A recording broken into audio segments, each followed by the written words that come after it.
ओम श्री परमात्मने नमः। ओम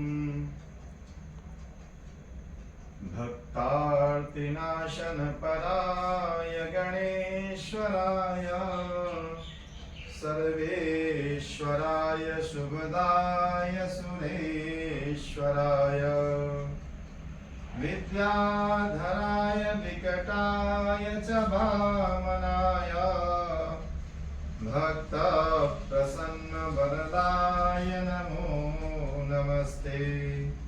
नमस्ते ब्रह्म रूपाय विष्णु रूपाय ते नमः। नमस्ते रुद्र रूपाय कलिरूपाय ते नमः। विश्वरूप स्वरूपाय नमस्ते ब्रह्मचारिणे भक्त प्रियाय देवाय नमस्तुभ्यं विनायकम्।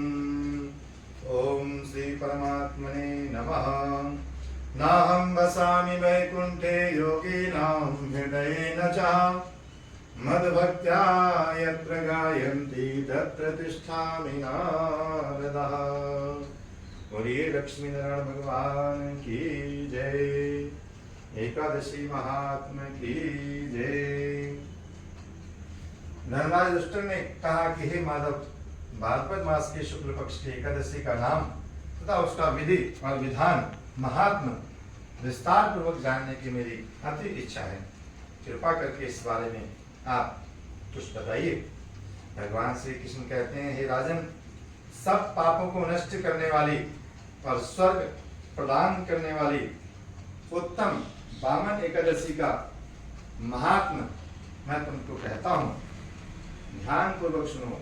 यह एकादशी जयंती एकादशी भी कहलाती है। इसका व्रत करने से वाजपेयी यज्ञ का फल प्राप्त होता है। पापियों के पाप नाश करने के लिए इससे बढ़कर अन्य कोई उपाय नहीं है। जो मनुष्य इस एकादशी के दिन मेरे वामन रूप की पूजा करता है वह तीनों लोकों की पूजा कर लेता है। मोक्ष की इच्छा रखने वाले मनुष्य इस व्रत को अवश्य करें। जो कमल नयन भगवान का कमल से पूजन करते हैं वह अवश्य भगवान के समीप जाते हैं। जो भाद्रपद शुक्ला एकादशी को व्रत और पूजन करता है उसे ब्रह्मा और विष्णु सहित तीनों लोगों का पूजन करने का पुण्य फल प्राप्त होता है। सभी को इस पर्वतनी एकादशी का व्रत अवश्य करना चाहिए, क्योंकि इस दिन भगवान विष्णु क्षीर सागर में अपने 4 मास के शयन के मध्य करवट बदलते हैं। भगवान के वचन सुनकर युधिष्ठिर कहते हैं, भगवान, मुझे अति जिज्ञासा हो रही है कि संपूर्ण सृष्टि का संचालन करते हुए आप किस प्रकार सोते और करवट लेते हैं। किस प्रकार राजा बलि को आपने वचन में बांधा और वामन रूप रखकर क्या क्या लीलाएं की। आपकी करवट बदलने के उपलक्ष्य में हमको क्या करना चाहिए, ये आप विस्तार पूर्वक हमसे कहिए। भगवान श्री कृष्ण कहते हैं, राजन, अब आप सब पापों को नष्ट करने वाली इस कथा को ध्यान पूर्वक सुनिए। त्रेता युग में बलि नामक एक दैत्य मेरा परम भक्त अत्यंत दानी सत्यवादी तथा ब्राह्मणों का सेवक था। यज्ञों के प्रभाव से उसने इंद्रादिक सब देवताओं को जीत लिया। अब तो उसने देवलोक पर अपना अधिपति जमा कर सभी देवताओं को स्वर्ग से बाहर कर दिया और संपूर्ण लोकों का स्वामी बन गया। आकाश, पाताल और पृथ्वी तीनों ही लोग उसके अधीन हो गए।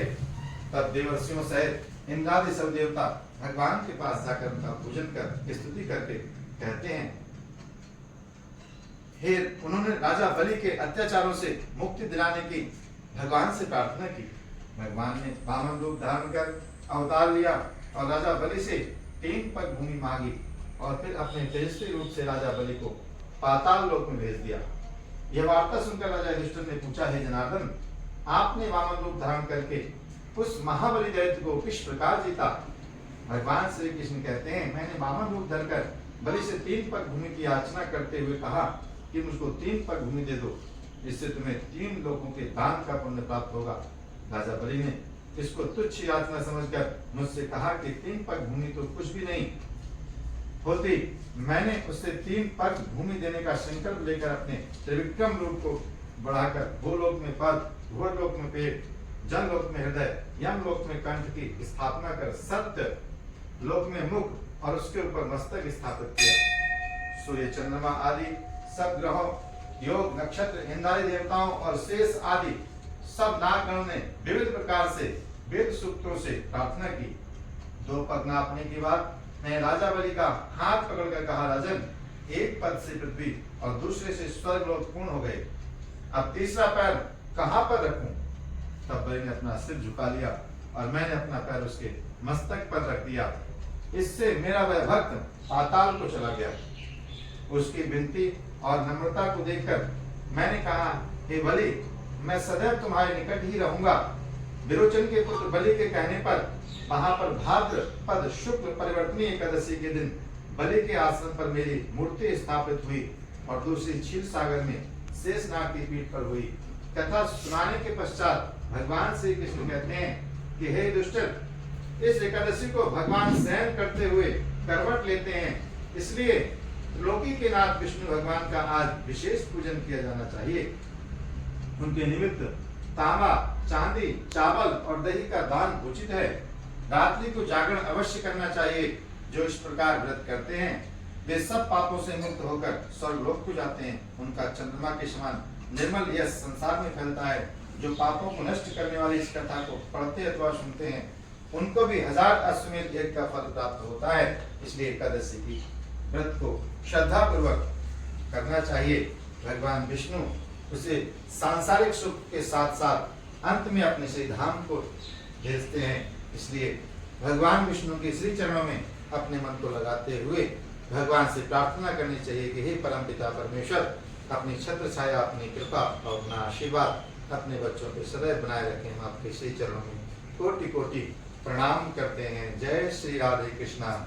ओम श्रीमन्नारायण नारायण नारायण, भजमन नारायण नारायण नारायण, श्रीमन्नारायण नारायण नारायण।